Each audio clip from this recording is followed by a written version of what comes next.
dengan baik? Baik. Selamat malam, terdengar baik. Oke. Hari ini kita ingin membahas bagaimana supaya kita sebagai suami istri dapat menjadi teamwork, dapat menjadi pasangan yang harmoni ya. Nah, teman-teman, itu sebabnya saya datangkan teman yaitu Riko dan Adri ya. Teman saya namanya Riko dan Adri. Riko sama Adri ini masih jauh lebih muda dari usia saya ya. Tetapi pernikahan mereka sudah cukup banyak pengalaman untuk kita bagikan. Dan sebelum saya sharing dan sebelum saya undang Riko dan istrinya, saya mau sapa dulu yang kekasih Om Marsudi dan Ibu Sari. Shalom. Dan semua teman-teman di sini, khususnya para pengurus, para pemimpin jemaat GBI Sungai Yordan di Taman Ratu ya, yang berbahagia. Dan hari ini kita semua bercampur, dari ada yang udah pernikahannya sudah bukan silver lagi ya, tetapi sudah sampai ke mendekati mungkin 40 tahun pernikahan ya. Mungkin ada yang udah, siapa yang udah menikah lebih dari 40 tahun? Boleh nggak saya lihat? Boleh wah Pak Marsudi ya, Pak Marsudi. Saya baru 35 tahun Pak Marsudi. Kalau Pak Marsudi sudah berapa? 45 atau udah 50 ini? Hampir 50 tahun. Udah 50 tahun. Oke. Wah. Terima kasih Tuhan memberi kepada kita kebahagiaan untuk menyaksikan Pak Marsudi dan Ibu ya. Nah, Pak Marsudi dan Ibu, nanti kalau kita ada kesempatan sharing bersama ini, hari ini teman-teman silakan kita semua ambil kesempatan untuk diskusi ya, termasuk Pak Marsudi dan Ibu.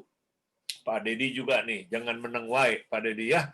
Karena ini malam ini kita agak beda. Kita akan berdiskusi, bukan berdebat ya teman-teman, tapi berdiskusi. Kenapa? Karena kita bukan mencari siapa yang benar, siapa yang salah, tapi kita bertujuan bagaimana supaya suami dan istri lebih kompak, lebih harmonis ya. Yang setuju bilang yes dulu dong ya. Oke. Nah, kalau kita nggak kompak, kita akan sengsara banget. Kenapa? Kalau nggak pandemi, kita ketemunya waktunya sedikit. Ya, bangun tidur, ya, cepet-cepet mandi, cepet-cepet kita berangkat kerja. Haleluya, gua nggak ketemu pasangan gua, ya. Yang ibunya berkata, haleluya, ya. Kita nggak usah ribut. Nah, nanti pulang agak malam, udah kecapean, ya. Cepet-cepet sikat gigi terus tidur, ya. Puji Tuhan, nggak ribut, cuma ributnya suara ngorok doang, ya. Nah, tapi begitu pandemi, terus-terusan ada di rumah. Kalau nggak kompak coba, ya, bukan kerajaan Allah datang ke rumah, tapi neraka bisa ada di rumah. Tapi sebenarnya yang namanya kita ini harmoni atau rukun ternyata ada selahnya, ada triknya, dan ada juga prinsip-prinsipnya. Ya. Nah, Bapak Ibu, kalau nanti saya sampaikan sesuatu kebenaran, please jangan ini anggap siapa yang menang, siapa yang kalah. Ya, khususnya jangan ada yang bilang, kok gue wanita selalu dianggap yang nomor 2 sih? Ya, bukan teman-teman. Tapi ini adalah firman Tuhan yang kita sama-sama mau baca. Ya, hari saya mau minta izin kita sharing dulu slide yang saya sudah siapkan. Ini bentar. Kayaknya semoga nggak bermasalah saya punya slide. Oke. Apakah slide saya bisa terlihat, Handri? Bisa. Oke, yuk kita baca 1 Korintus 11 ayat 3. 2, 3. Tetapi aku mau supaya kamu mengetahui hal ini, yaitu kepala dari laki-laki adalah Kristus, kepala dari perempuan ialah laki-laki, dan kepala dari Kristus adalah Allah. Nah, Bapak Ibu sekalian, kita perlu perhatikan di sini bahwa dikatakan ini adalah sesuatu yang jarang sekali di gereja, ya, di kebaktian-kebaktian kita bahas. Tapi malam ini kita bahas, ya. Ini adalah struktur susunan yang Paulus sampaikan, dan ini adalah sesuatu yang penting bagaimana kita membuat supaya keluarga kita harmoni. Dikatakan kepalanya perempuan ya itu laki-laki. Kepalanya laki-laki itu Kristus. Kepalanya Kristus adalah Allah. Yang dimaksud di sini adalah Allah Bapa. Nah, teman-teman, Bapak, Ibu, Saudara sekalian yang terkasih, dikatakan bahwa kalau nanti kalian baca seluruh pasal 11, jelas ini sedang mau menjelaskan kepada kita tentang hubungan suami istri. Ya. Nah, supaya kita bisa mengerti, saya mau menjelaskan kepada teman-teman bahwa apakah kita ketahui bahwa Allah Bapa dan Kristus dan Roh Kudus itu seolah-olah lebih tinggi. Allah Bapa lebih tinggi dari Kristus. Sebenarnya tidak. Saya tidak mendalamkan ayat ini, penjelasan ini pada malam ini karena tidak di dalam menjelaskan Tritunggal. Tetapi yang pasti bahwa Allah Bapa dengan Allah Anak, Allah Putra, dan Allah Roh Kudus itu setara. Tidak ada yang lebih tinggi, tidak ada yang lebih rendah. Setara. Ya. Tetapi tadi dikatakan bahwa ya kepala dari Kristus adalah Allah. Loh, maksudnya apa nih? Nah, kenapa jadi penting? Karena ketika kita lagi menjelaskan menjelaskan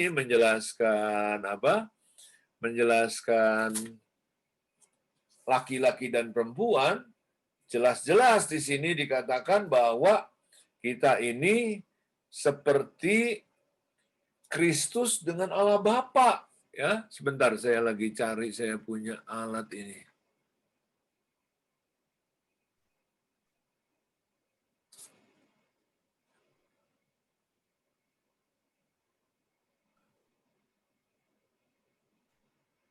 Oke.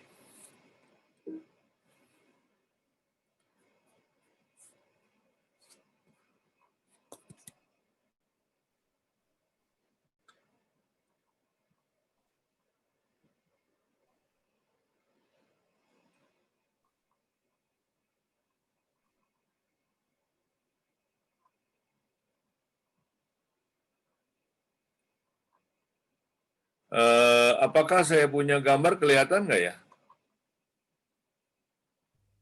Kelihatan Om, kelihatan. Kelihatan, Kak. Kelihatan. Nah, saya punya masalah nih. Bentar.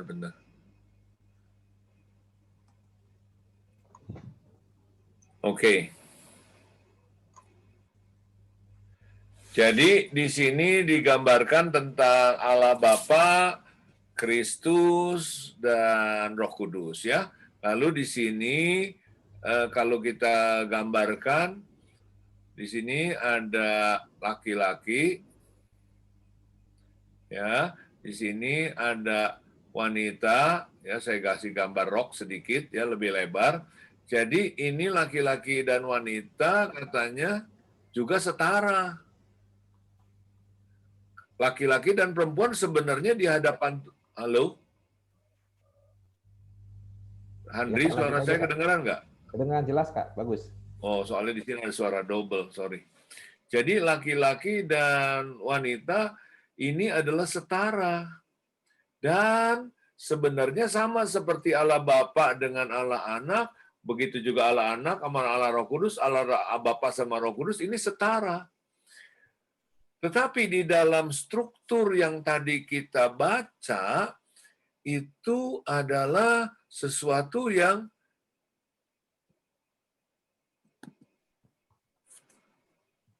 ini saya punya kok bermasalah ya.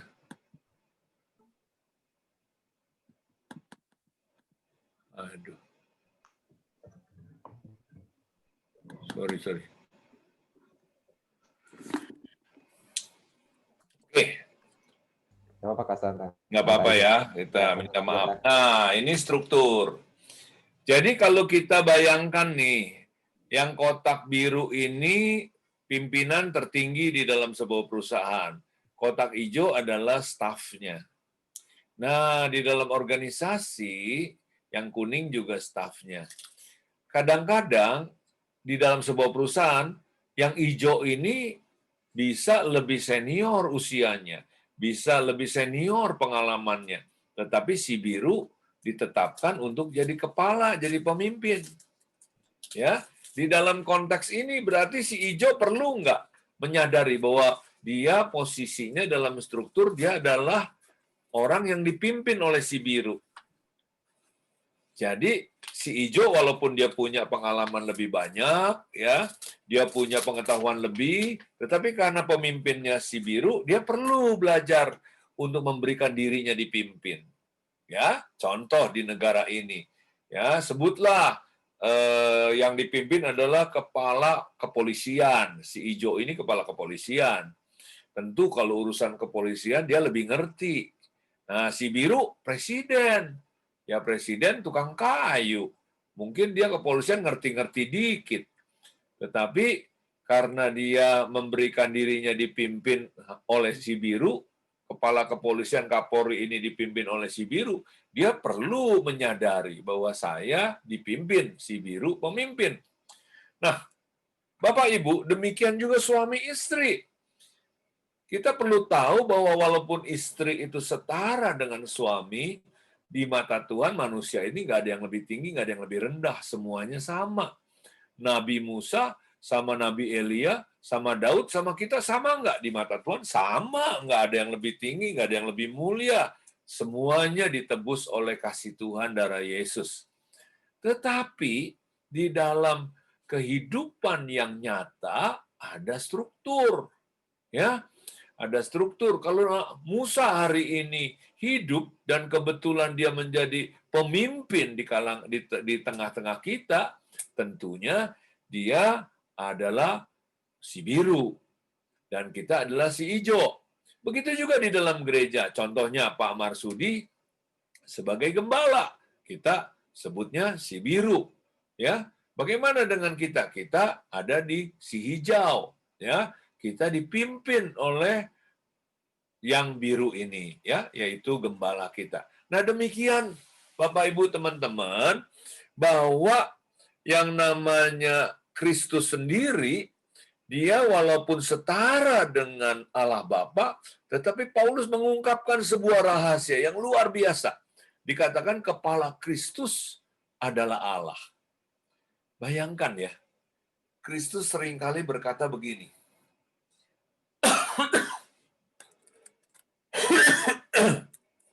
Kristus berkata kepada Bapa, Bapa permuliakanlah anak. Di sini Kristus menunjukkan bahwa dia dengan Allah Bapa itu setara, tapi dia menempatkan dirinya di dalam konteks hubungan ini sebagai struktur bahwa dia pribadi yang diutus. Seperti dia juga berkata, seperti Bapa mengutus aku. Ya, dia menempatkan dirinya diutus, Allah Bapa mengutus. Di Getsemani dia berdoa, bukan kehendakku yang jadi ya Bapa, tetapi kehendakmu yang jadi. Nah, Kristus menunjukkan sikap penundukan diri, Kristus menunjukkan sikap bersedia dipimpin oleh Allah Bapa. Padahal di dalam keilahian, Allah Bapa, Allah Anak itu setara. Ya, dalam banyak ayat. Contohnya, Yesus berkata, nanti Bapa akan mengutus Roh Kudus. Coba bayangkan, kenapa Yesus gak berkata, aku akan mengutus Roh Kudus? Padahal kan Kristus dengan Allah Bapa sama derajatnya. Nah, disinilah Kristus menunjukkan sikap dipimpin, sikap bersedia menjadi pribadi yang menunjukkan kepada kita alam semesta ini, inilah sikap ketundukan. Ya, bagaimana dengan istri dan bagaimana dengan suami di dalam kehidupan kita pernikahan?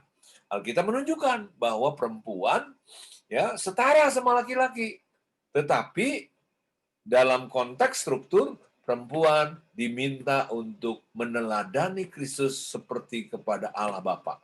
Ya. Jadi perempuan perlu juga mempunyai sikap ketundukan kepada suaminya.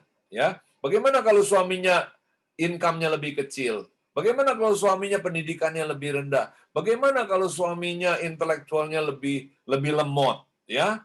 Nah, bagaimana perempuan bisa menunjukkan sikapnya? Hari ini kita ingin hal ini kita diskusikan dengan catatan disclaimer ya. Di dalam konteks ini perempuan bukan direndahkan. Kristus tidak direndahkan, ya. Tetapi juga perempuan justru menjadi sarana Tuhan. Untuk apa? Untuk membuat para laki-laki menjadi lebih sempurna dan lebih baik, ya. Kenapa? Karena banyak laki-laki justru belum berkembang kecuali Tuhan pakai istri mereka. Nah, teman-teman, apakah laki-laki berarti kalau dia jadi kepala boleh seenaknya? Tidak. Tidak. Justru laki-laki juga ada tanggung jawab. Dan ada sebuah proses yang membuat dia menyadari bahwa dia adalah kepala atau pemimpin. Nah, di dalam kekristenan, hal seperti ini tidak begitu kuat. Ya, beda dengan teman-teman yang Muslim. Teman-teman yang Muslim biasanya mereka mempraktekkan katanya lebih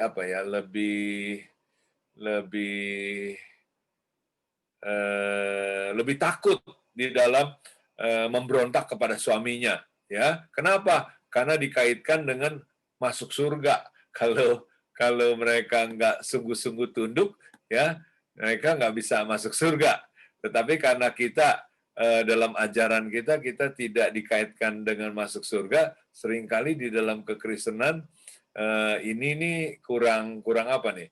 Kurang disadari, ya, sehingga seolah-olah diperlihatkannya bahwa wanita dijajah seolah-olah, ya, seolah-olah wanita yang digencet, ya.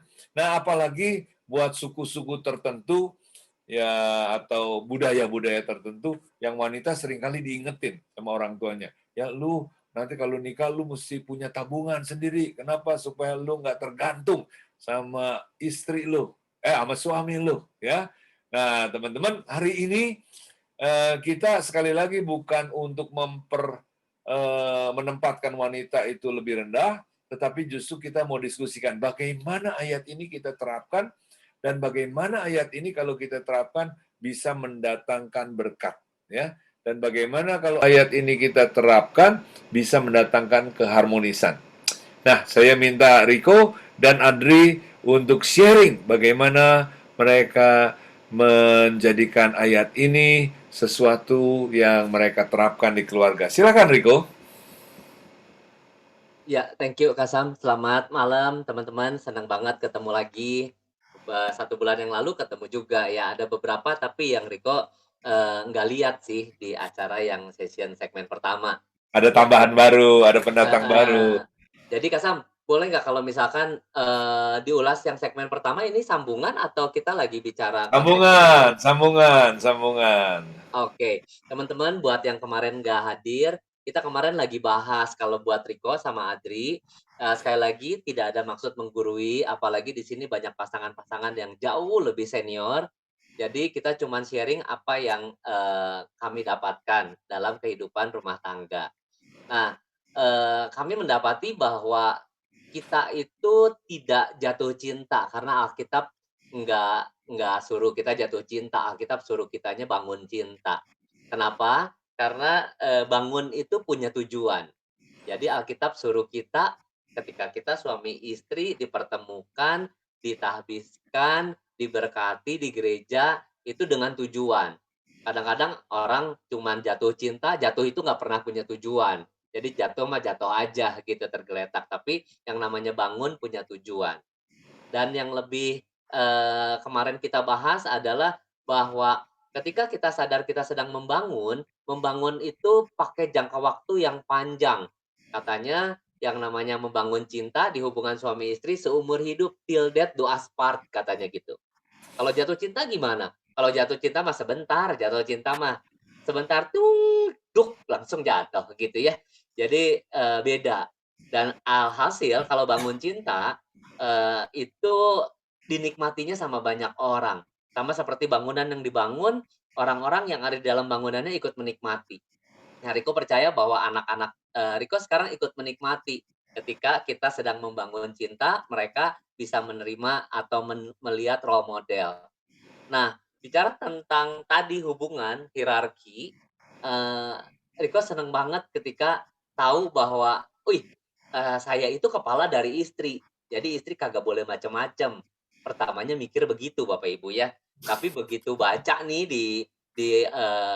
di Alkitab, bener-bener dibacain, ada di Efesus 5 ayat yang ke-24 dia bilang begini katanya, "Karena itu sebagaimana jemaat tunduk kepada Kristus, demikian jugalah istri kepada suami dalam segala sesuatu." Waktu baca ayat itu ya, Riko seneng banget sebagai suami. Dia perlu tunduk nih. Jadi gua mau ngomong apa aja dia perlu ikut lah. Pokoknya saya ambil keputusan, dia harus manut gitu ya. Diktator banget gitu. Tapi ternyata enggak, setelah digali, sebagaimana jemaat tunduk kepada Kristus. Pertanyaannya, Rikonya mengasihi istri seperti Kristus nggak ya? Nah, itu yang jadi PR-nya Riko tuh. Kristus mengasihi jemaat, dia benar-benar mikirin semua hal buat jemaat, yang terbaik buat jemaat. Nah, pikiran Riko begitu nggak ya sama istri ya? Jangan-jangan Rikonya belum melakukan hal itu sama istri. Tapi puji Tuhannya, PR-nya istri, PR-nya Adri nih ya, dia melakukan benar-benar dia tunduk kepada suami. Bukan karena Riko hebat, sama sekali bukan, walaupun Riko tahu Adri itu anak tertua di keluarganya, dia biasa perintah-perintah adik-adiknya, tapi nggak tahu kenapa tuh, ya, ketika kita menikah, kita udah diberkati di gereja, kita ambil komitmen untuk membangun cinta, dia tunduk sama Riko. Padahal dulu bapaknya juga dia lawan, Bapak Ibu ya. Tapi dia tunduk sama Riko. Nah, kayaknya Riko mau tanya Adri nih, ya, biar dia sendiri yang ceritain kenapa dia mau tunduk sama cowok keren ini. Nanti kita tanya. Yes. Ayo Adri. Oke, jadi kalau misalkan ditanya kenapa, suaraku cukup jelas nggak ya ke kamu? Lumayan. Oke, lalu kan ini. Terdengar agak kecil, tapi bisa dikeraskan di sini. Oke. Tadi kalau misalnya ditanya, apa yang membuat, walaupun kita Adri anak pertama, kenapa kok mau untuk dipimpin gitu lah ya, sebagai istri? Karena, itu namanya apa ya, willingly itu memang dengan sengaja memberi Riko untuk menjadi pemimpin dalam rumah tangga ini, gitu Kak Sam. Sukarela ya. Iya, Kak Sam. Oke, kamu memang suka dan rela. Saya pengen tahu, ketika kamu menikah, ini ayat pernah nggak kamu jadikan dasar untuk hubungan kamu sama suami kamu? Jadi Kak Sam, kalau tentang ayatnya, waktu itu sih baru sekedar tahu. Karena Adri sendiri bukan dari keluarga yang Kristen, kita ini Katolik tadinya, jadi nggak paham, juga bukan Katolik yang memahami banget tentang Alkitab, tentang firman Tuhan. Jadi seiring berjalannya waktu, sambil belajar gitu Kak Sam. Jadi ada beberapa kejadian yang membuat Adri jadi tahu bahwa kalau dipimpin tuh begini ya, yang namanya tunduk pada suami tuh begini ya, keputusannya tuh seperti ini gitu. Oke. Ya. Oke, jadi artinya ketika kamu lagi nikah, hal ini belum betul-betul sepenuhnya kamu pahami. Dan tentunya juga belum sepenuhnya kamu praktekin. Nah, pasti ada sesuatu dong kalau kamu belum praktekin telah terjadi dong. Misalnya, ketika kamu mau memprotes, ketika kamu mau menyampaikan komplain, atau ketika kamu menunjukkan, gua nggak setuju gitu. Iya. Apa yang terjadi waktu itu? Salah satu contohnya aja Kak Sam. Jadi kita itu dulu waktu nikah, Riko sempat apa namanya bangkrut. Nah, sempat bangkrut, benar-benar bangkrut sampai akhirnya kita kembali ke rumah mamanya Riko. Waktu itu posisinya Adri habis ngelahirin. Ya maksudnya sebagai itu Adri umur masih 25 tahun. Wow. Umur 25 tahun, waktu lahiran anak pertama, suami Adri itu tidak punya pekerjaan ataupun pegang usaha. Jadi Dan minus. Dan punya utang. Dan minus, punya utang. Utangnya lumayan lah Kak Sam. Lumayan bikin deg-degan setiap bulan gitu. Nah sebagai umur masih 25, nggak pernah sama sekali punya pengalaman untuk utang segala rupa begitu. Tambah lagi anak pertama baru lahir. Aduh kayaknya ini gini banget ya, kehidupan setelah married kok gini banget gitu. Nah waktu itu Adri sempat bilang sama Riko, boleh nggak kalau misalkan kita kembali ke rumah orang tuanya Adri. Kenapa? Paling nggak ada yang ya biar gimana kan, maksudnya kalau sama mami sendiri kan lebih enak gitu. Tapi momen itu Riko bilang, tegas banget dia bilang, sorry tapi kita kan udah married nih, ya kan? Jadi biar gimana pun, aku perlu apa ya kata-katanya ini, ya kita perlu stay di sini lah, perlu stay di rumah mama karena aku yang lebih ngerti mama aku gitu daripada aku harus pindah ke rumah mami kamu dengan culture yang baru dan segala rupa. Gitu. Intinya keputusan dia dengan keputusan kamu beda. Ya. Keputusan dia dan harapan kamu beda. Ya. Lalu waktu itu gimana? Kamu langsung dengan sukarela atau kamu agak ada keselnya? Pastinya ada keselnya sih Kak Sam. Kenapa gitu ya? Tapi seiring waktu lah Kak Sam, seiring waktu, seiring juga umur mungkin ya, terus komunitas, ketemu juga sama orang-orang seperti Kak Sam yang memberi masukan bagus gitu. Jadi lama-lama dari yang nggak tahu, jadi tahu, akhirnya sedikit demi sedikit mulai mempraktekkan, walaupun tentunya masih ada konflik-konflik atau protes-protes kecil gitu. Sebelum dilanjutkan Adri, menurut Adri prinsip ini penting nggak buat Adri dan buat menjaga hubungan kamu dengan suami? Penting Kak Sam. Penting atau merugikan? Penting. Justru kalau nggak bisa memberi tongkat kendali untuk kepemimpinannya di Riko, itu justru kayaknya malah jadi chaos kayaknya nanti. Malah jadi berantakan. Kamu nggak merasa ini dia malah posisi kamu direndahkan dengan cara kamu menundukkan diri? Enggak sih Kak Sam. Enggak ya? Enggak. Nah, sekarang setelah kamu melihat bahwa prinsip ini penting dan tidak merugikan, malah menolong untuk kamu menyerahkan tongkat dan kamunya dipimpin. Apa yang kamu bisa ceritain ke teman-teman, terutama kan kita pernah ngobrol tuh kemarin tentang misalnya kalau suami kamu salah, bagaimana caranya kamu berkomunikasi? Coba supaya kita di sini ibu bapak bisa mendengar contoh-contohnya. Tentu kamu sekali-sekali bisa gagal juga, ya. Tentu kita semua masih ada kemungkinan untuk gagal, nggak ada masalah. Tapi kamu juga coba praktek yang baik kan? Nah, yang baiknya ini coba diperlihatkan. Jadi kalau Kak Sam bilang tadi sekali-kali mungkin masih ada gagal. Sering Kak Sam, bukan sekali. masih proses belajar. Jadi kalau Adri kan sebagai anak pertama nih, kebiasaan di keluarga itu kalau anak pertama kan kayaknya kita boleh nyuruh-nyuruh, boleh nyalah-nyalahin ke adik gitu kan, kebetulan adik. Nah, kebiasaan itu tuh kebawa di awal-awal kita pernikahan, apalagi dengan basic yang nggak begitu baik gitu kan. Nah, kalau misalkan Riko ngambil keputusan apa, terus Adri nggak setuju nih awalnya, ya, dan akhirnya terpaksa setuju. Ya udahlah, kalau emang dia mau begitu ya udahlah. Terus ternyata benar setelah dilakuin kejadian bahwa salah keputusannya. Nah dulu itu cara ngomongnya kesempatan dong untuk tuh kan gitu kan, enak banget tuh kalau ngomong gitu kan ya, tuh kan gak gue bilang kan salah kan, makanya jangan begini, itu kan paling enak ya kan. Tapi tentunya itu tidak membangun sama sekali gitu. Tidak membangun siapa? Tidak membangun saya dan dia, tidak membangun pernikahan kita ini. Tidak membangun Riko, tidak membangun hubungan kalian juga dan pernikahan kalian. Iya. Oke. Jadi kasih contoh, kalau misalnya suami salah, jelas-jelas salah, telak salahnya. Oke. Gimana caranya?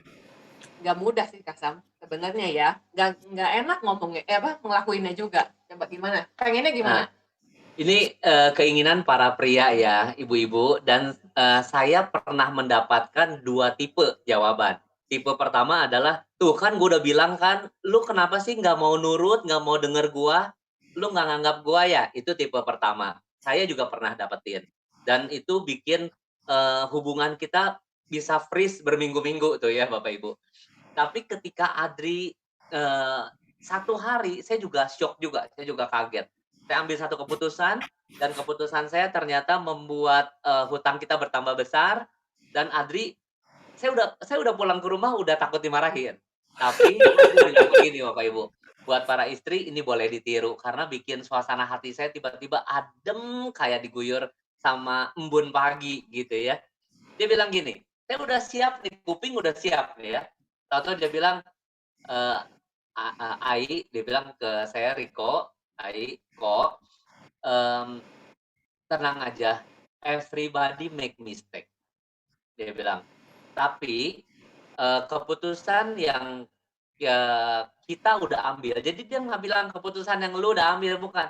Keputusan yang kita udah ambil itu memang ada resiko yang kita udah tahu. Dan sekarang terjadi resikonya, yuk kita jalanin barengmu jalan keluarnya. Saya yang siap dimarahin waktu itu jadi agak syok tuh ya Bapak Ibu. Jadi rada, gila ini dia kesurupan malaikat mana gitu ya. Karena nggak pernah ngomong begini. Gitu. Tapi ini boleh ditiru. Tiba-tiba ada hati, ada gejolak dalam diri saya yang berkata, saya nggak akan kecewain kamu. Nah, tiba-tiba ada muncul begitu tuh. Jadi, itu ada 2 jawaban yang pernah saya dapat. Nah, ibu-ibu boleh pilih. Kira-kira kalau suaminya salah memilih jalan, salah memilih keputusan, mau memberikan jawaban yang mana? Gitu ya. Itu Kak Sam. Oke. Sorry, ini tadi sempat bentar. Oke, teman-teman, Bapak Ibu, ini waktunya kita tanya jawab. Ini waktunya kita akan dalami dengan diskusi. Silakan. Silakan Bapak Ibu. Andri, boleh dibaca atau boleh dipersilakan ke teman-teman sambil saya benahin ini. Baik, Kak Sam. Thank you Kak Sam, Riko buat sharing awalnya. Baik, Bapak Ibu, teman-teman semua, jika ada yang mau bertanya silahkan. Mau langsung saja, boleh angkat tangan atau buka mic-nya, langsung ngomong. Soalnya ini cukup banyak, jadi nggak bisa dilihat semuanya. Ada yang mau bertanya kepada Kak Sam atau dengan Riko dan Adri, silahkan. Jangan malu-malu Bapak Ibu. Kalau ada pepatah, malu bertanya sesat di jalan, kalau di pernikahan beda lagi. Malu bertanya, dikunciin di kamar katanya nanti. Gitu. Oh ya, Ko Andri, sambil teman-teman kayaknya siapin pertanyaan. Kemarin Riko punya PR loh, punya bagian. Kemarin kita udah dengar dari pihak perempuan kebutuhannya mereka tuh apa. Iya, itu yang ditunggu-tunggu itu. Ya, ini dari Ya, pihak silakan. laki-laki nih, para ibu, para istri. Ini Riko menyuarakan suara hati laki-laki. Jadi Iya. boleh didengerin, boleh enggak. Riko mungkin kasih sedikit sekilas yang kemarin kebutuhan wanita apa aja, 3 itu. Langsung ntar dikasih langsung kebutuhan prianya, biar yang belum ikut jadi nyambung gitu. Ya, Oke. thank you. Kebutuhan wanita nanti Adri yang cerita ya. Boleh, coba. Aku preview sedikit aja ya. Iya. Oke, jadi ini namanya kebutuhan. Sekali lagi kebutuhan, bukan keinginan. Jadi kalau kebutuhan seperti tanaman butuh air, bukan tanaman ingin air ya. Kalau nggak dapat langsung loyo. Ya, kalau nggak dapat langsung layu dia. Ayo. Jadi yang pertama adalah security. Wanita itu, istri itu membutuhkan rasa aman atau security. Rasa aman seperti apa? Rasa aman bahwa suami kita akan terus berkomitmen dalam keadaan apapun, ya itu. Dan rasa aman tentang finansial. Kalaupun sekarang finansialnya belum begitu baik, it's okay, nggak apa-apa. Setidaknya suami itu bisa ceritain planningnya dia, rencananya dia untuk keuangan keluarga kita ini seperti apa.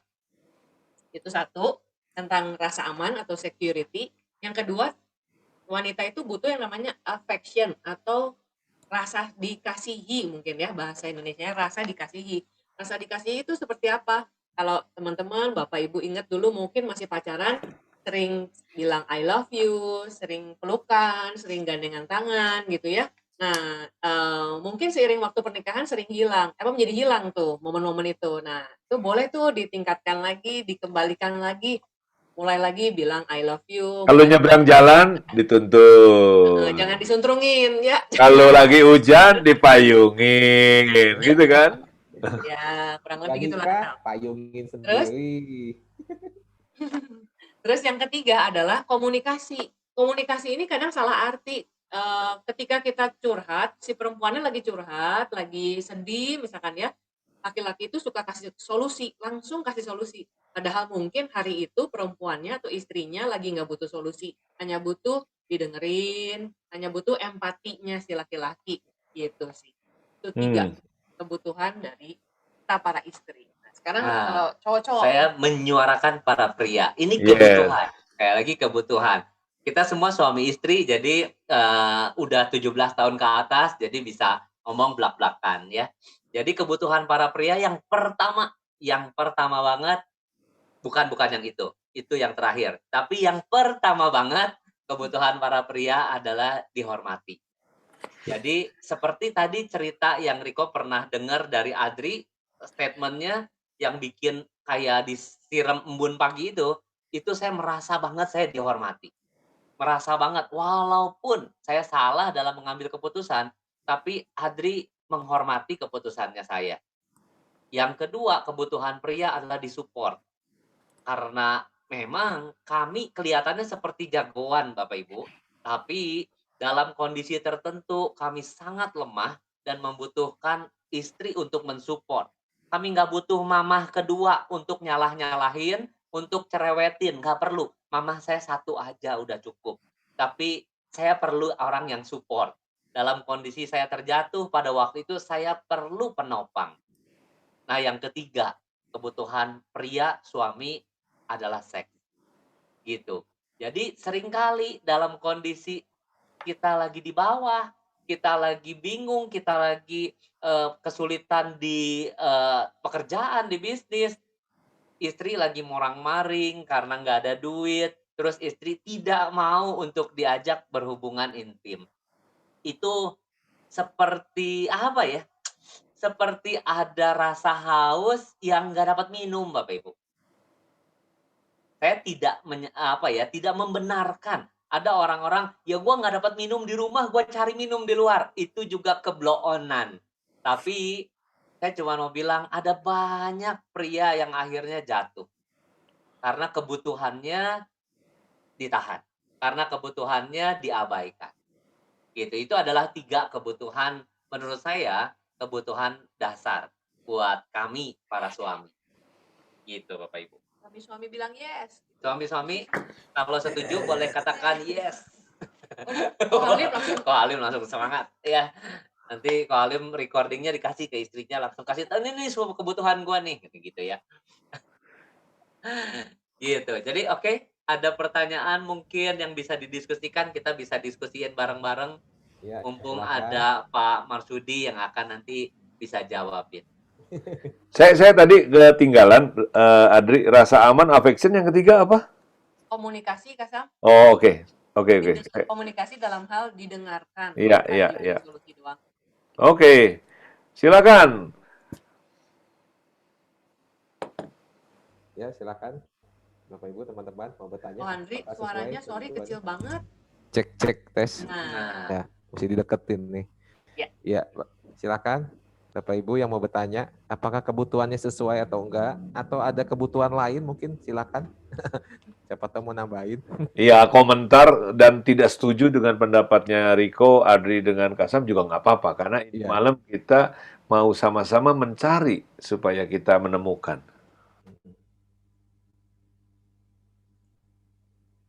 Ya, silakan. Kalau yang mau komentar tapi takut karena istrinya ada di situ, boleh pindah ruangan dulu 2 Zoom mungkin. Takut dicicitin. Gimana nih? Malu-malu bertanya nih. Kalau sampai nggak ada yang bertanya, saya minta Pak Dedi bertanya atau memberi komentar. Wajahnya sudah saya bisa lihat gejalanya. Ayo Pak. Sebaiknya sih memang dari teman-teman yang lain, jangan saya terus.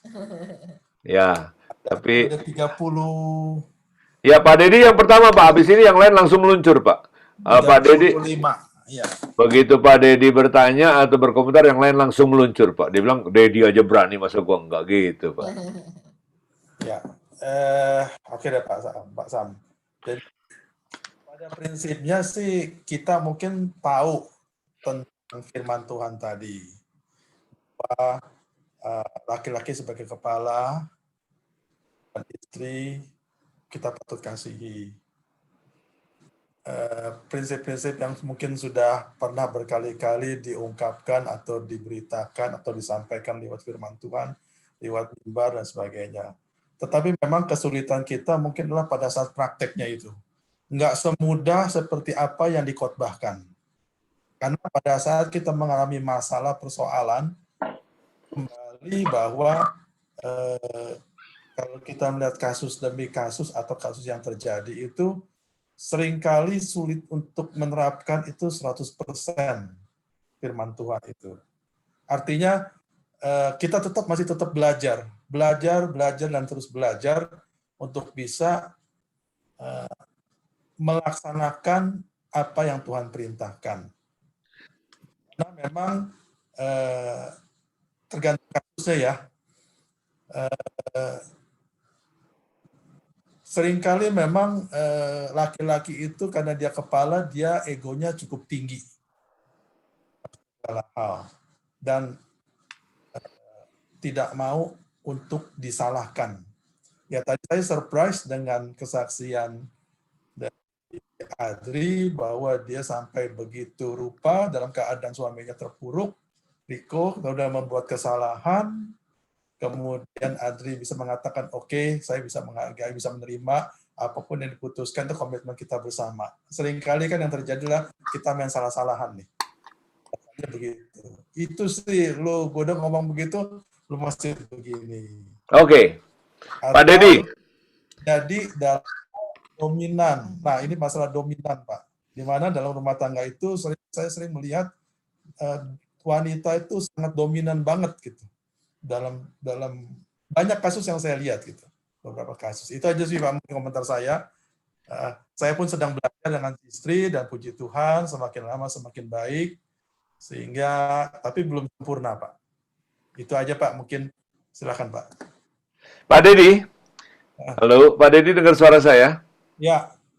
Pak Dedi, ada pengalaman nggak dalam mempraktekkan ayat ini walaupun 1000 kali gagal, ada 1 kali berhasil dari sisi Pak Dedi? Bagaimana memimpin istri? Karena di dalam ayat ini ada kemungkinan yang nggak normal, saya nggak bilang yang salah, yang nggak normal istrinya. Misalnya istrinya ya itu adalah orang yang pokoknya punya masalah lah Pak. Lalu suaminya normal Pak, mengasihi. Bagaimana menghadapinya? Nanti kita diskusi. Kadang-kadang suaminya Pak yang nggak normal, yang nggak setia dengan pernikahan. Bagaimana sikap istrinya? Tadi Adri memberikan contoh, suaminya nggak normal dalam keuangan, tapi istrinya menjadi saluran berkat untuk menguatkan suaminya. Nah, nanti pengen dengar nih, bagaimana ketika istrinya yang nggak normal. Ya, saya punya temen, istrinya dahsyat, Pak. Pokoknya tiap hari selalu marah, tiap hari selalu komplain, mengerikan lah. Tapi si suaminya tanya ke saya, Kak Sam, saya mesti berbuat apa? Nah, lalu Kak Sam memberikan dia nasihat. Nah, hari ini saya pengen dengar dari Pak Dedi. Punya pengalaman nggak Pak Dedi? Atau Ibu? Ini kebetulan istri saya sangat baik, Pak. Dalam arti kata Wih. lalu tunduk dan menyerahkan segala sesuatunya kepada saya, walaupun mungkin saya membuat kesalahan, tapi tidak satu pun dia menyalahkan saya. Masalah keuangan begitu juga. Sehingga saya bersyukur bahwa istri saya itu bisa seperti itu. Padahal memang itu saya salah dalam keuangan, sehingga saya mengalami hampir 2 kali kena uang saya habis, ada kena tipu dan sebagainya, tapi istri saya sama sekali tidak menyalah-nyalahkan saya gitu. Dia menerima.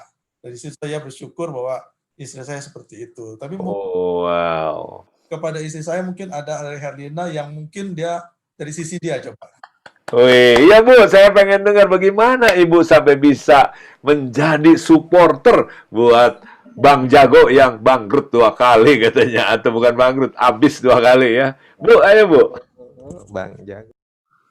Ya, memang sih kalau menurut hati kadang-kala kesal ya.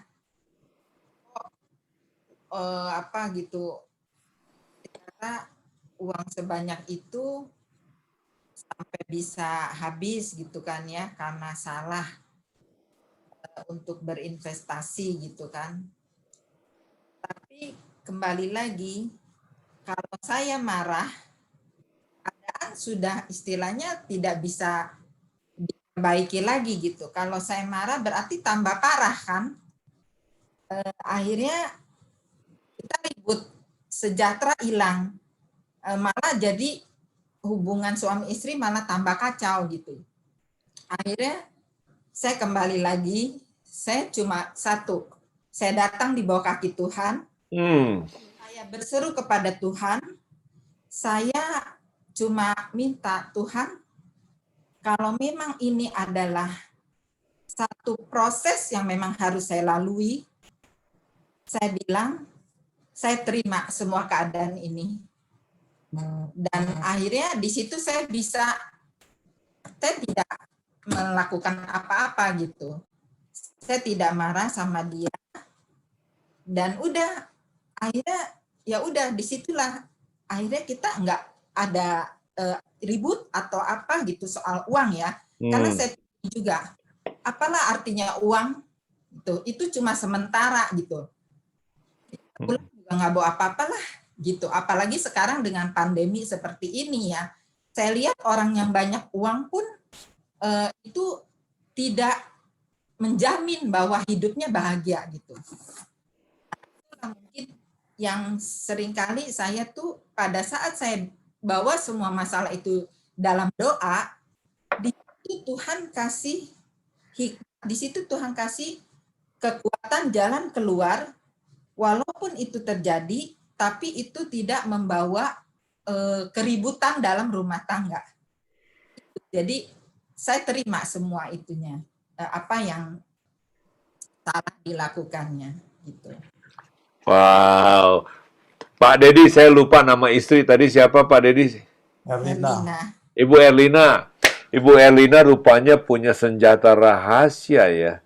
Justru dengan Ibu nggak langsung menunjukkan ketidaksetujuan atau kekecewaan kepada suami, tapi Ibu justru tunduk kepada suami dalam arti Ibu juga tunduk kepada Kristus.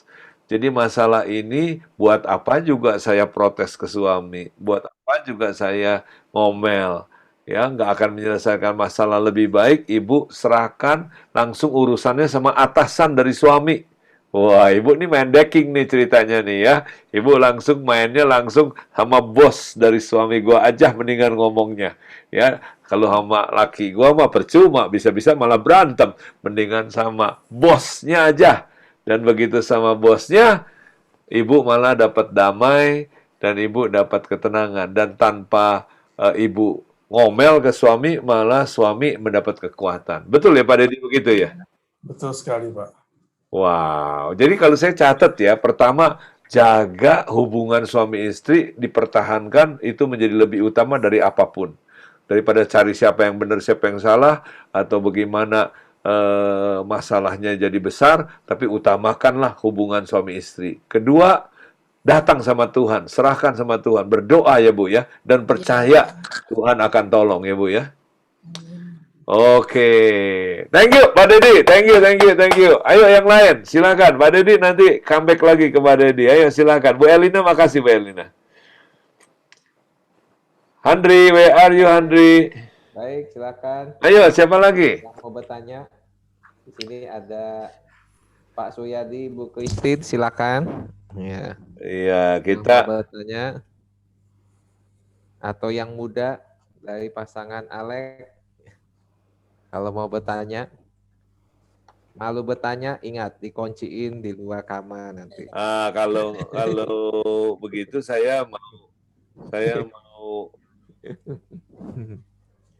Mau tambahin apakah? Silakan. enggak, saya mau bertanya langsung aja.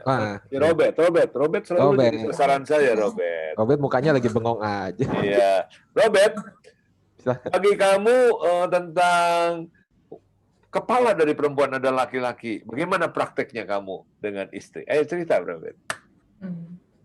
Maksudnya gimana, Kasam? Maksudnya dia baru Tiba-tiba ditembak nih.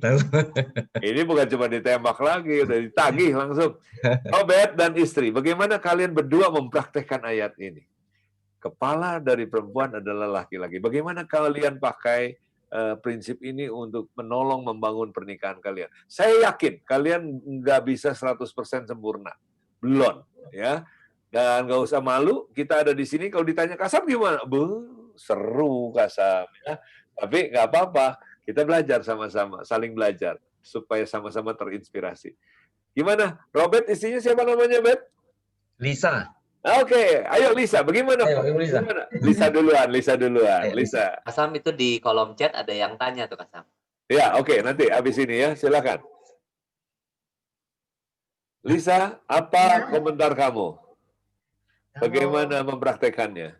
Saya belum sempurna juga ini, jadi istri kadang-kadang juga masih emosi juga kadang-kadang. Tapi kalau menurut saya masih bisa tahan, saya tahan. Jadi maksudnya kalau kita maksudnya ingat firman Tuhan pas mau jangan. Orang yang gampang tersinggung berarti kan masih lagi dagingnya masih sombong berarti kita. Jadi kadang-kadang hal sepele aja gampang bikin emosi, cepet-cepet dikesampingkan gitu loh, kita tekan. Nah, kalau untuk keputusan biasa pendapat suka berbeda. Tapi setelah saya mengeluarkan pendapat saya ke suami, ke Robert, tapi kalaupun berbeda, saya serahkan sepenuhnya apa yang dia mau ambil aja. Jadi tunduk aja sama dia maunya apa gitu. Tapi kalau memang keputusan yang diambil suatu saat itu salah, saya pun juga nggak nyalain dia gitu. Dan juga memang pernah juga kejadian kita juga ditipu orang, sampai habis-habisan juga. Dan tapi kita nggak ribut justru, kita malah saling dukung. Kedagingan pasti ada sedih, nangis, ada kecewa, ada. Tapi pas kita lagi down kayak gitu, pas dia lagi down, saya yang kuatin dia. Pas lagi saya lemah, dia yang kuatin saya lagi. Gitu. Bu Lisa, saya tadi dengar bahwa Ibu katanya belum sempurna, kadang-kadang masih emosi. Saya mau tanya, menurut Ibu emosi dalam arti kata Ibu dalam arti kata sebagai orang yang dipimpin, apakah Ibu punya pemahaman bahwa Ibu nggak boleh marah kepada suami? Sebenarnya sih boleh aja ya marah ya, cuman masih terkontrol gitu maksudnya, nggak membabi buta gitu. Ya, baik. Jadi Ibu, saya mau ingatkan bahwa posisi yang dipimpin ya itu bukan berarti kita nggak boleh marah. Tetapi yang kita pengen belajar dari Ibu dan Robert, dari sekian banyak kegagalan, kita pengen belajar yang berhasil, Bu. Pasti ada yang berhasil. Tadi kayak Adri sama Riko, sekian banyak hal yang gagal, yang jelek, tapi kita pengen dengar yang baik. Supaya kita bisa saling tukar ide, supaya kita bisa terinspirasi. Ya. Jadi Ibu Lisa tadi katakan bahwa kalian pernah juga ketipu. Tapi Ibu tidak menyalahkan. Tapi ada perasaan sedih dan down, malah suami menguatkan. Tapi ketika suami down, ibu nggak langsung injak-injak ya Bu ya? Enggak. Oke, gimana menurut kamu Robert? Bagaimana kamu mempraktekkan kamu sebagai kepala? Saya ya banyak pasti di usia pernikahan juga belum gimana, pasti banyak perbedaan pendapat. Kalau kita utamakan selalu komunikasi. Komunikasi selalu memang untuk ketemu suatu keputusan yang sama memang nggak mudah. Tapi kita selalu bahas baik-baik dengan komunikasi. Contoh deh, nggak usah jauh-jauh. Baru tadi sore saya juga sama dia kita membahas mengenai bagaimana nih hubungan antara kita sama orang tua, begitupun kita sama mertua gitu loh ya kan. Nah, karena kan kita punya masing-masing kan latar belakang dari orang tua yang dididiknya beda. Nah, jadi kita saling mencocokkan gitu loh. Mungkin dari keluarga istri saya, dia nggak cari orang tua setiap hari pun oke gitu loh. Tapi mungkin dari orang tua saya harus kalau bisa setiap hari dicari. Jadi saya juga bilang, kamu harus gini, kamu terapkan, kamu gimana bisa mencari orang tua kamu, ya kan? Ada say hello, pasti orang tua kalau dicari pasti seneng lah, saya bilang gitu. Dia bilang, oh iya bener sih, tapi ya mungkin di keluarga saya nggak dididik kayak gitu. Jadi menurut saya komunikasi sih semuanya ya. Kita ngobrol baik-baik, saling dikasih tahu, dinasihatin, pasti kita bisa terima kok.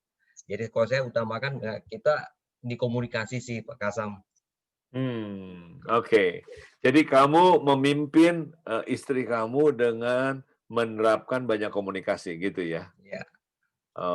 Oke. Menurut kamu prinsip tentang kepala dari perempuan adalah laki-laki penting nggak dalam pernikahan kamu? Penting. Sangat penting atau penting? Penting aja sih, nggak usah sangat penting. Terlalu ego kali kalau sangat penting ya. Oke, nggak, masalahnya ini bukan urusan ego. Karena ketika istri tidak menjadi normal, suami bukan dituntut untuk menginjak. Pemimpin yang baik tidak boleh menginjak yang dipimpin. Tapi dikasih contoh katanya seperti Kristus kepada jemaatnya. Artinya apa? Ketika suami mendapati istrinya nggak normal, suami dituntut bukan nginjak. Bukan nyalah-nyalahin juga. Sama seperti istri juga jangan nyalah-nyalahin suami. Tapi suami juga jangan nyalah-nyalahin istri. Tapi suami malah katanya diberikan standar lebih gila. Yaitu apa? Seperti Kristus kepada jemaatnya. Kalau istri nggak diminta, Bu. Nggak diminta, Ibu Lisa. Seperti Kristus kepada jemaat, istri nggak diminta. Istri cuma diminta, please, kamu katanya seperti yang tadi siapa tadi? Ibu Erlina, ya. Kalau ada masalah, jangan langsung berhadapan dengan suami, mendingan ini dibawa ke Tuhan, dilaporkan kepada bosnya, dan berdiam diri menjadi rahasia iman kepada Tuhan, lalu biarkan Kristus yang bekerja. Jadi seperti itu. Nah, makanya tadi saya tanya Pak Robert, ini sangat penting atau penting? Karena bagi saya, Pak, banyak perceraian dan banyak masalah keluarga, dasarnya adalah tidak jelas tentang struktur ini, Pak. Tidak jelas. Jadi ketika anak perempuan kita mau nikah dengan suami atau calon suami, dia perlu berpikir loh, ini calon suami saya bisa nggak suatu hari jadi imam, jadi pemimpin? Saya secure nggak di dalam spiritual suami saya? Jadi suami dituntut untuk selalu lebih dekat dengan Tuhan, lebih mengenal firman. Nah, tadi kita dengar dari Riko ternyata walaupun dia bangkrut, tapi Riko dengan Tuhan, dengan firman Tuhan lumayan punya pengalaman ya. Silakan, Riko, saya pengen kamu lanjutkan penjelasan ini, Riko.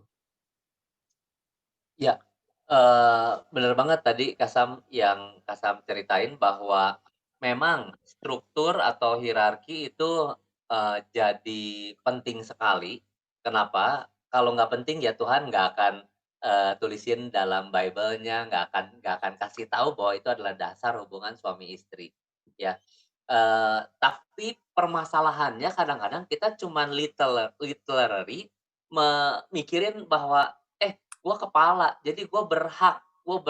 Nah, itunya doang tuh yang kadang-kadang jadi mispersepsi. Yes. Padahal yang tepat adalah bagaimana kita mampu memimpin istri kita kalau kita tidak mampu memahami istri kita. Nah, bagaimana kita mampu untuk memimpin dia? Maka yang terlebih dahulu adalah kita yang memahami istri kita. Sama seperti Kristus mengasihi jemaat, bahkan di Efesus 5 ayat yang ke-25, telah menyerahkan dirinya baginya.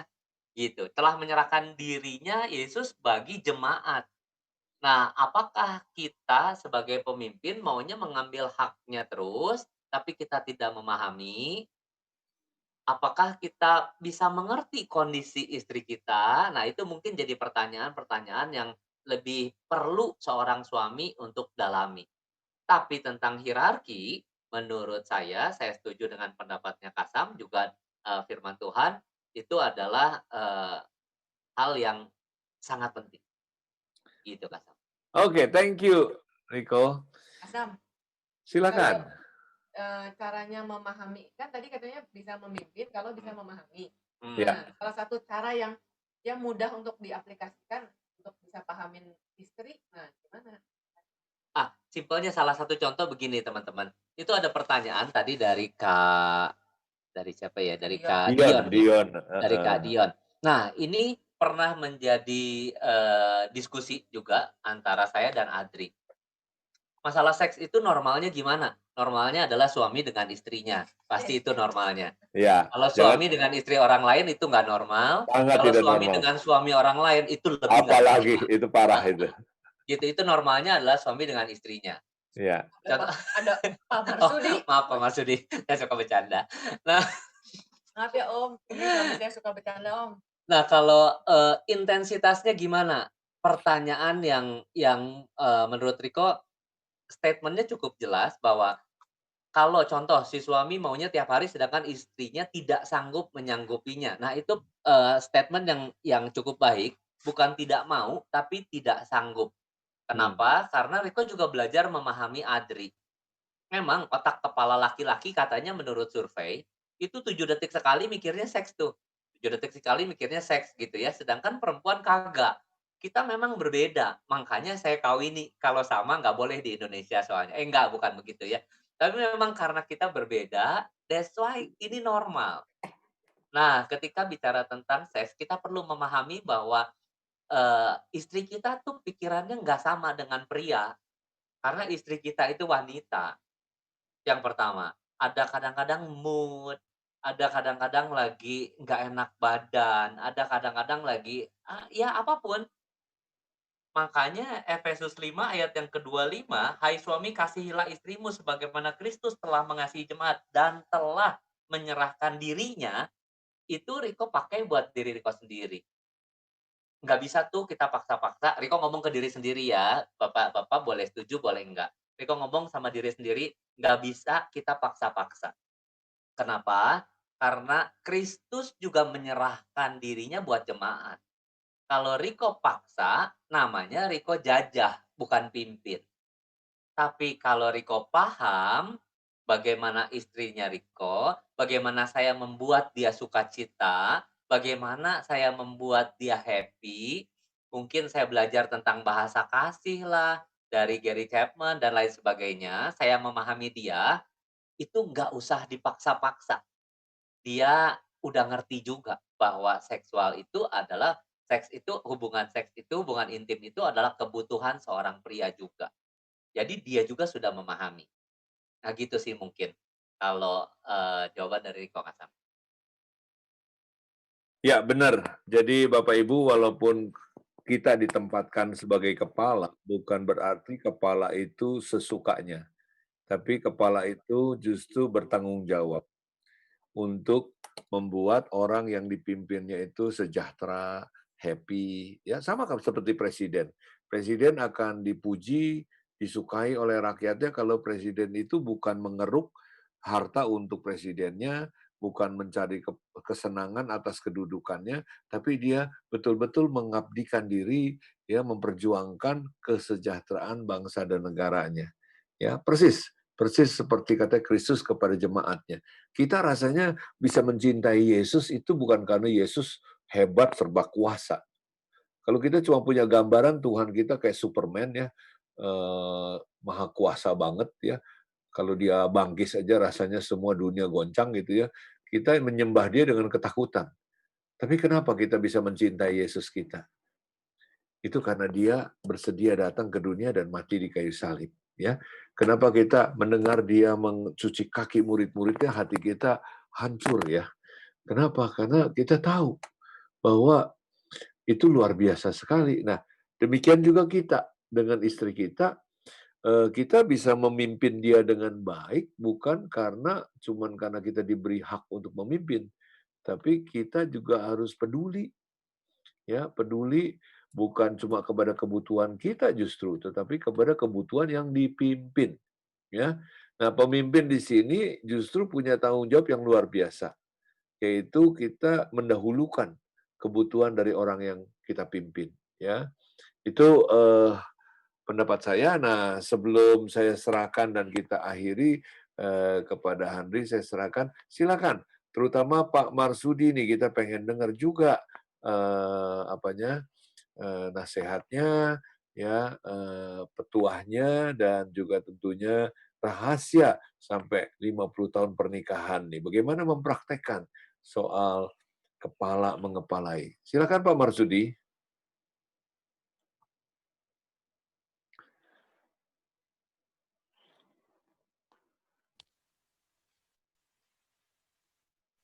Ya memang pada awalnya sih memang sebelum saya mengenal firman Tuhan memang tidak paham, sehingga saya itu kadang-kadang ya berlaku, kadang-kadang ya semena-mena, berlaku kadang-kadang ya kalau misalnya sampai saya ambil, saya tidak pernah disiplin istri saya. Suaranya Maaf Pak Marsudi, suaranya nggak kedengeran Pak. Nggak dengeran. Nggak kedengeran Pak. Nih kalau kayak gini nggak ada petugas sound system, kalau di gereja masih enak ya. Ada petugas sound system, kasihan Pak Marsudi teh.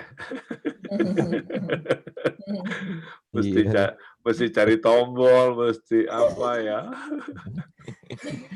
Kalau gini Pak sound system langsung sibuk langsung ganti mic. Kalau kita di gereja gampang ya, ada petugas ya, kasihan Pak Marsudi. Iya.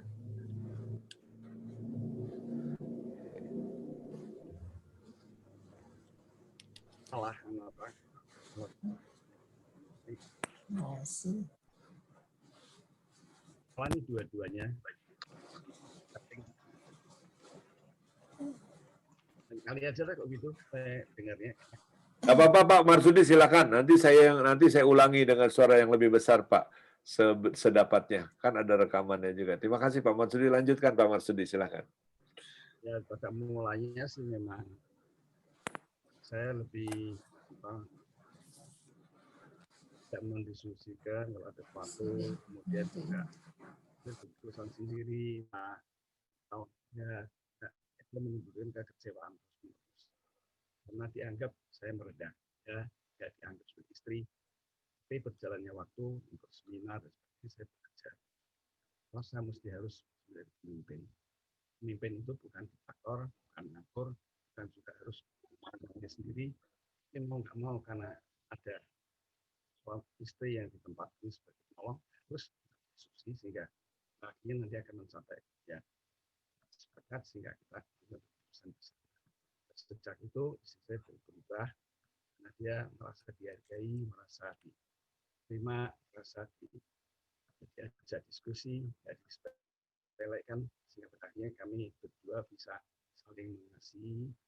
Itu sampai hari ini sudah memang masih ada mungkin konflik, itu hal yang biasa, tapi beda dengan dulu. Kalau dulu itu bisa menjadi meledak-meledak, sekarang bisa diselesaikan karena kami bisa menerima satu lain, dan kami bisa menerima satu lain untuk kemudian. Itu yang saya praktekkan. Istri saya juga sekarang mulai belajar duduk juga.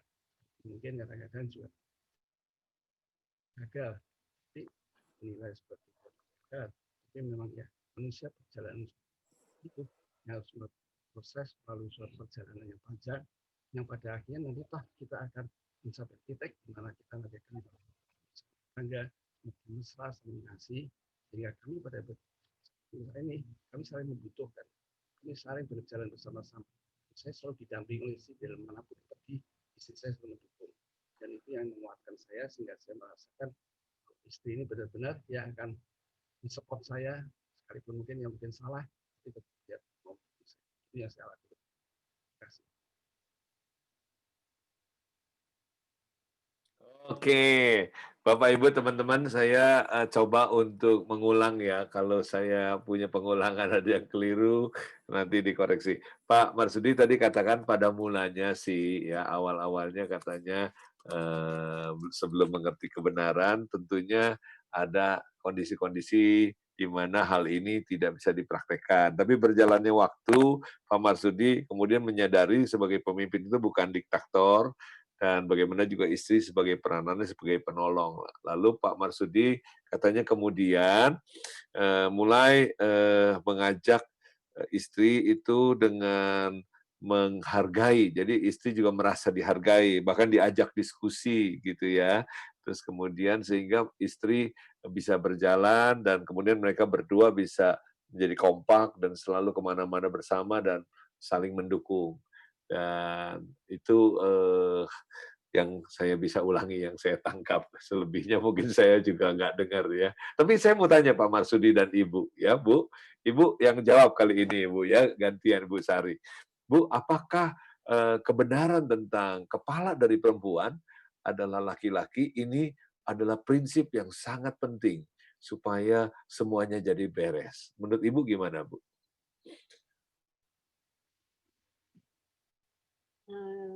Memang kepala dari Perempuan. Suami. Nah, maksudnya kepada perempuan itu. Iya. Jadi menurut Ibu ini sangat penting ya, Bu ya? Iya.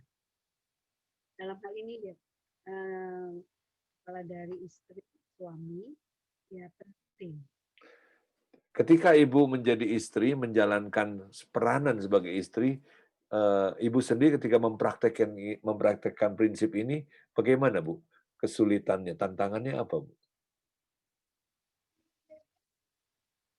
Awalnya karena saya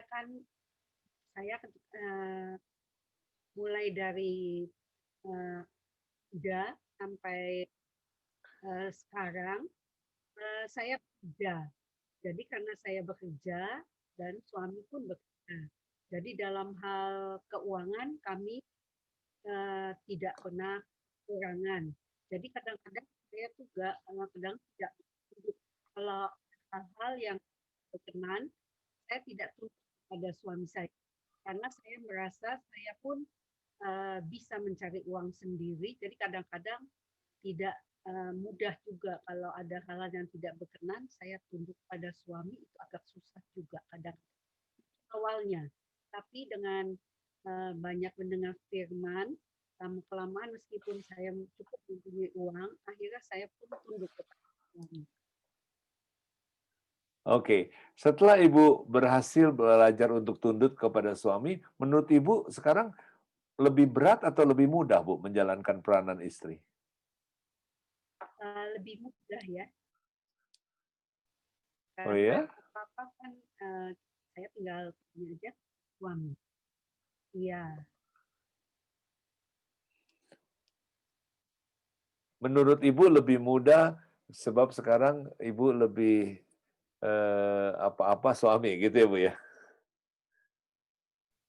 Saya salah dengar nggak ini, Riko?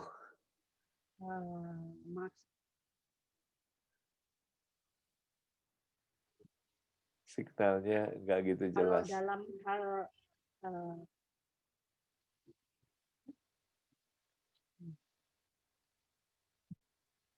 Pak Marsudi mau menambahkan atau Ibu? Silakan Bu, nggak apa-apa Bu, jangan takut salah Bu.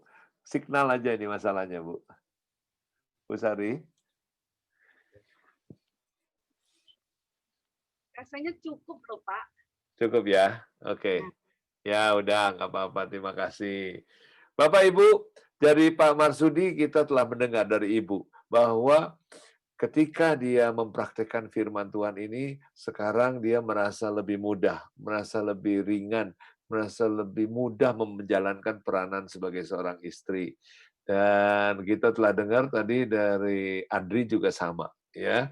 Dan kita ada dengar dari Ibu Lisa, dari istri Pak Robert juga sama, dan dari Ibu Erlina, dari istri Pak Dedi juga yang sama. Nah, sebelum saya menyerahkan kembali, saya ingin memberikan kesimpulan yang sederhana, Bapak Ibu, bahwa kenapa struktur ini menjadi penting? Sebab seringkali kalau di dalam sebuah perusahaan, ya, kadang-kadang yang kerja itu kakaknya, yang memimpin adiknya. Di rumah si adik tentu belajar hormat sama si kakak. Tetapi kalau di perusahaan, si kakak perlu belajar nih, hormat sikapnya kepada si adik yang jadi pemimpin. Nah, begitu juga kalau di sebuah perusahaan, kadang-kadang ayahnya jadi manajer. Ya memang jarang sih. Tapi anaknya mungkin jadi direktur utama, mungkin ya. Karena apa? Ayahnya pengen memberi kesempatan buat si anak untuk menjadi pemimpin. Karena ayahnya mungkin udah merasa tua, tetapi ayahnya tetap masih memegang satu peranan di dalam perusahaan itu yang belum bisa tergantikan, ya, tentang keahlian tertentu misalnya. Nah, dalam konteks diperlihatkanlah si ayah ini bagaimana sikapnya mensupport si anak sebagai pemimpin direktur utamanya. Maka yang lain juga akan mudah untuk hormat kepada presiden utamanya.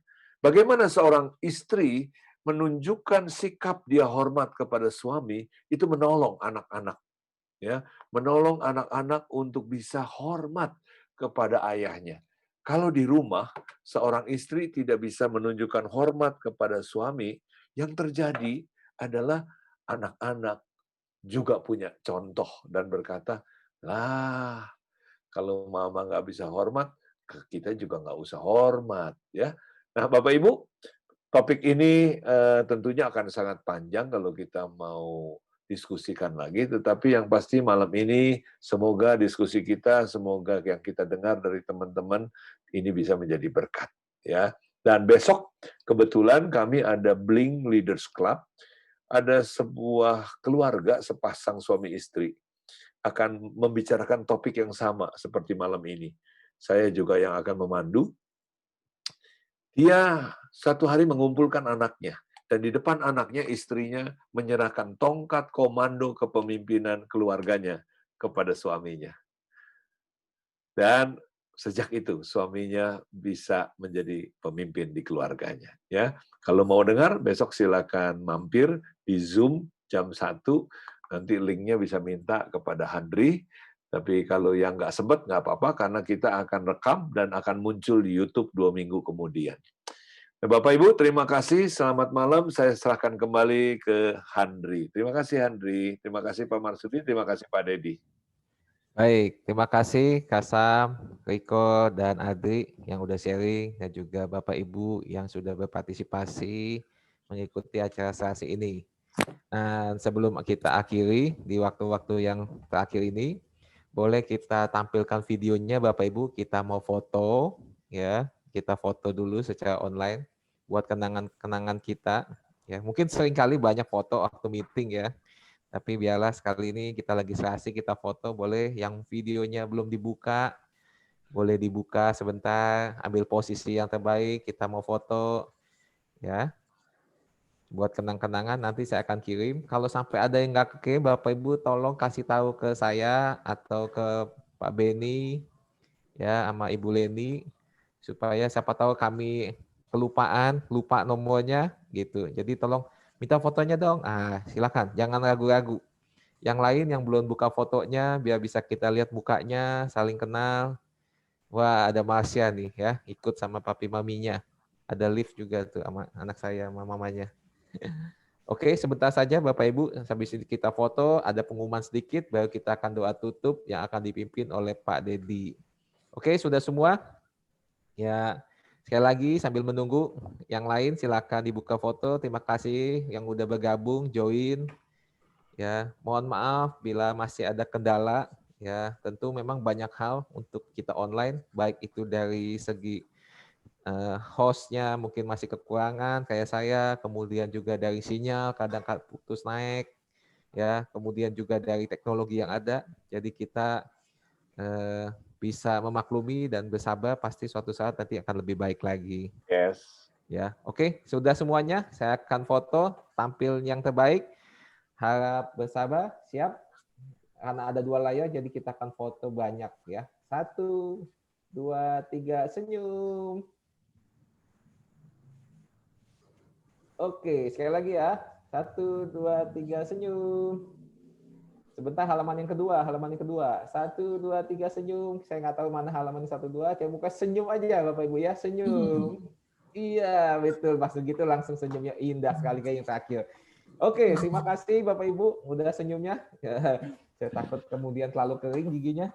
Oke, pengumuman sedikit Bapak Ibu, karena kita dari GBI Sungai Yordan yang mengadakan acara serasi Pasutri ini. Jadi besok ada ibadah online yang akan ditayangkan lewat YouTube dan Facebook GBI Sungai Yordan Taman Ratu Indah. Premiernya jam 8 pagi, ya. Kalau Bapak Ibu mau ikut secara premier di jam 8 pagi, bisa bergabung. Ataupun kalau misalnya nggak bisa juga nggak apa-apa. Setelah itu pun masih bisa ditonton, begitu ya. Karena ini bisa ditonton di mana saja, di luar negeri, di dalam kota, di luar kota bisa. Begitu. Dan kemudian yang kedua, di minggu ke depan, hari Selasa pagi, kita juga ada acara doa secara live. Kalau Bapak Ibu mau ikut doa atau mau didoakan, bisa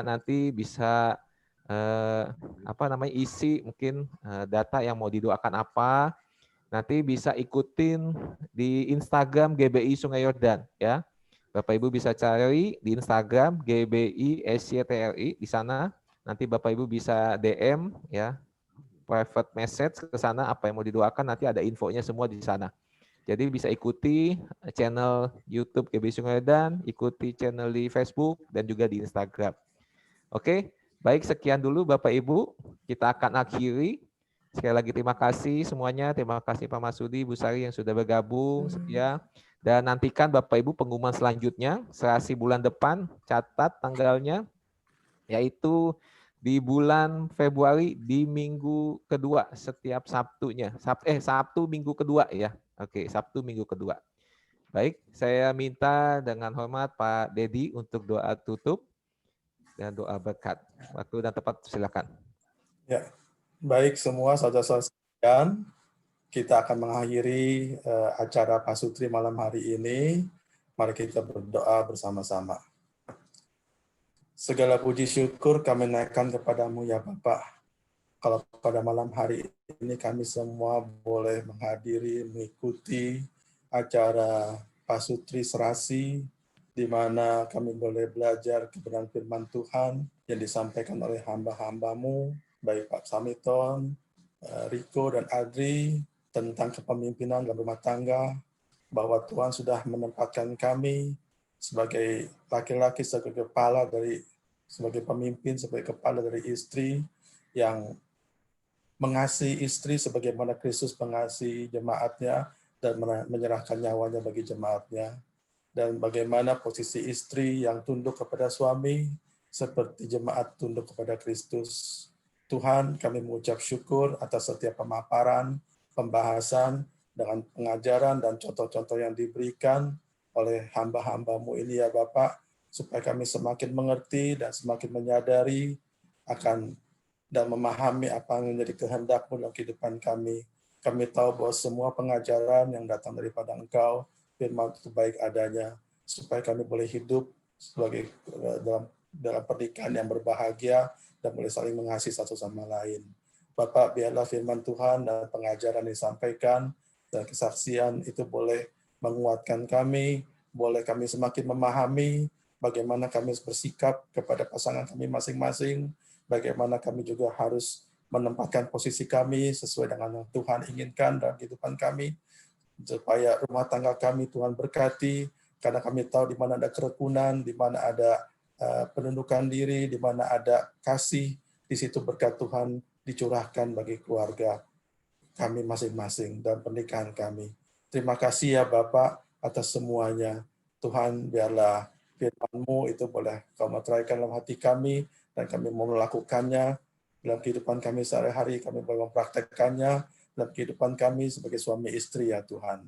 Terima kasih ya Bapak, dan kalau nanti kami akan bulan depan kami akan kembali untuk bersama-sama menghadiri, kiranya Tuhan juga memberkati supaya acara ini boleh berlangsung dengan baik dan menjadi berkat bagi jemaat-jemaat-Mu, terutama bagi keluarga-keluarga, bagi para pasutri dari PDKB Sungai Hilang Taman Ratu, sehingga dengan demikian kami semua makin diberkati oleh Tuhan dan kehendak Tuhan yang jadi dalam pernikahan kami. Terima kasih Bapak, khususnya saat ini kami berdoa, kami memberkati hamba-Mu Pak Samiton, kami memberkati hamba-Mu Riko dan Adri, Tuhan berkati mereka semua dalam kesehatan, dalam keluarga, dalam pelayanan, dalam keuangan, dalam segala hal ya Bapak, supaya lewat hidup mereka nama Tuhan ditinggikan dan dimuliakan, lewat pelayanan mereka Tuhan menjadi berkat bagi semua anak-anak-Mu. Terima kasih Bapak, segala puji syukur kami berikan kepada Engkau Tuhan atas waktu yang Kau berikan pada malam hari ini. Saudara terkasih dalam Tuhan, acara kita sudah selesai. Oleh sebab itu pada saat ini angkatlah kedua tangan-Mu, arahkan hati-Mu kepada Tuhan untuk menerima berkat Tuhan.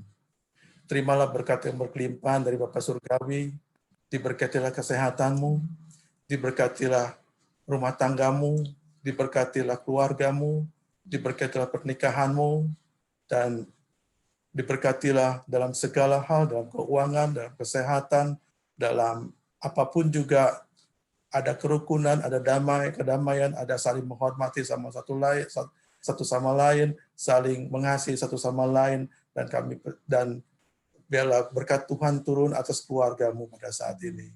Dan terimalah kasih yang sempurna kita Yesus Kristus, damai sejahtera yang melampaui akal dari Tuhan kita Yesus Kristus, turun menaungi saudara semua sekalian dalam rumah tangga saudara, sehingga apapun yang saudara hadapi, persoalan masalah apapun yang saudara hadapi, ada damai sejahtera Kristus yang menyertai dan melingkupi saudara semua. Dan terimalah kekuatan, penyertaan, dan penghiburan dari Roh Kudus yang akan memampukan saudara untuk bisa melakukan firman Tuhan, menjadi pelaku-pelaku firman Tuhan. Supaya lewat hidupmu nama Tuhan ditinggikan dan dimuliakan. Terimalah berkat ini, bagi siapa yang mau terima berkat ini, katakan bersama-sama saya dengan iman. Amin. Amin. Terima kasih Pak.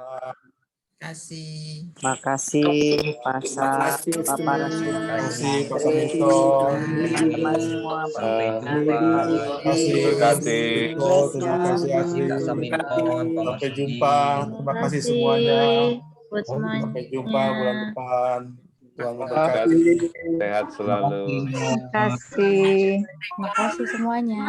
Tuhan memberkati. Sampai jumpa. BF Putri. Pak Dedi, thank you. Ya Pak Eko, thank you. Bapak Ibu yang mau ikut acara Kasam besok siang silakan hubungin saya, nanti saya bagi linknya ya. Untuk lebih lanjut. Ipan. Ya, Thank you ya. Bye. Ketemu lagi ya, Putri, Ya, Ivan ya. Putri. Ya, Mita sama Pak Dedi. Randy. Thank you all. Ya, Tuhan berkati semua. Beni, terima kasih Beni. Makasih Robert.